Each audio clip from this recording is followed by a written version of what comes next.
Topological materials are special types of materials that have phases which cannot be continuously deformed into each other, just like a vada cannot be continuously deformed into an idli, but it can be continuously deformed into a cup. These are special types of materials in which electrons behave differently along the edges of the material as compared to the bulk or interior of the material.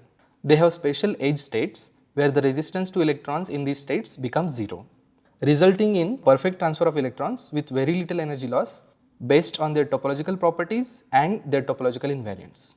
So, finding topological invariants like Winding number and Chern number becomes important to study the exotic behavior of these materials.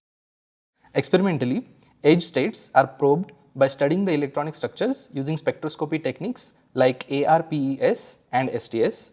These are used to measure the single particle spectral functions or SPSF, which has the information about available states and the electronic band structure.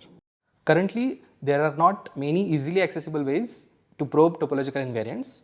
In an attempt to find a more accessible way, we propose that SPSF in fact contains information of winding numbers or Chern numbers of topological materials.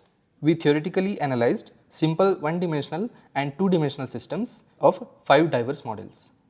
We have developed a method by which the SPSF themselves can indicate the topology of the system based on how many times the SPSF is crossing a particular value. This method works well in 1D systems but requires complementary methods for 2D systems. With these optimistic results, this method needs to be demonstrated in other models of topological materials. We hope for experimental validation down the line. Once this is achieved, this may prove highly useful for researchers who are studying quantum systems experimentally and those who are developing quantum technologies.